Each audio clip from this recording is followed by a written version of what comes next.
100 रुपियाँ खर्च गरेर अब 10 लाख जित्ने मौका आइसक्यो हो। तपाईले 100 बिल लिन नबिर्सिनु भयो भने तपाई यसमा पार्टिसिपेट हुन सक्नुहुन्छ। तर कसरी पार्टिसिपेट गर्ने, अनलाइन र क्याश पेमेन्ट गर्दा के गर्नुपर्छ, प्राइज पर्यो भने कसरी क्लेम गर्ने, आज म तपाईलाई यो भिडियोमा यसको बारेमा एक्सप्लेन गर्नेछु। इनल्यान्ड रेभिन्यू डिपार्टमेन्ट अन्तर्गत ट्याक्स पेयर इन्सेन्टिभ प्रोग्राममा रु 100 भन्दा माथिको सामान किनेर जेन्युन बिल लिएर लकी ड्रमा पार्टिसिपेट हुन सकिन्छ। यो प्रोग्राम 2082-83 को बजेट भाषणमा राखिएको थियो, जसमा हामीले मन्थली र डेली बेसिसमा प्राइज जित्ने मौका पाइन्छ। डेली प्राइजको नेट अमाउन्ट 1 लाख छ भने बम्पर प्राइज चाहिँ 7,50,000 छ। हामी कसरी सहभागी हुने त? सबैभन्दा पहिला 100 भन्दा माथिको सामान खरिद गर्नुस् र सामान खरिद गर्दा बिल लिन नबिर्सिनुस्। तर ध्यान दिनुस्, तपाईको पर्चेज पर्सनल युजको लागि हुनुपर्छ। पर्सनल प्यान युज गरेको हुनुपर्छ, जेन्युन इन्भोइस हुनुपर्छ र सेलर पनि भ्यालिड हुनुपर्छ। अब यसमा पेमेन्ट कसरी गर्नुभयो भन्ने कुरा पनि इम्पोर्टेन्ट छ। तपाईले ई सेवा, क्युआर,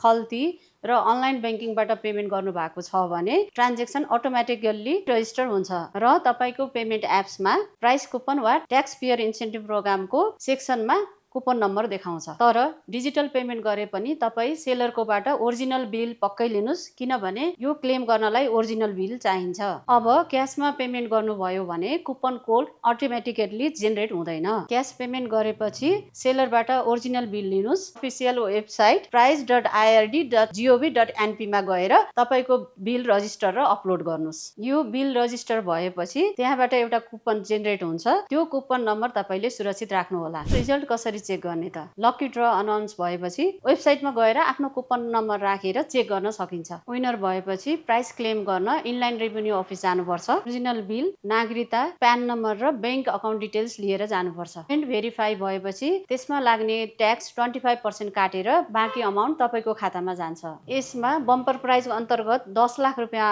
हो भने जसमा 25% ट्याक्स काटेर 7,50,000 मात्रै हाम्रो खातामा आउँछ। यसै गरी डेली प्राइज अन्तर्गत 1,33,334 रुपियाँ हो भने जसमा 25% ट्याक्स काटेर हाम्रो अकाउन्टमा 1 लाख रुपियाँ आउँछ। त्यसैले पेमेन्ट क्याश हो अथवा डिजिटल होस्, जेन्युन बिल लिन चाहिँ नबिर्सिनुस्। मोबाइल बान्डोबाट किन्ने हरेक सामानमा हामीले अथेन्टिक बिल दिन्छौँ। त्यसैले मोबाइल बान्डोबाट सामान किन्नुस् र 10 लाखको प्रोग्राममा सहभागी हुनुस् र यो अपर्च्युनिटी मिस नगर्नुस्।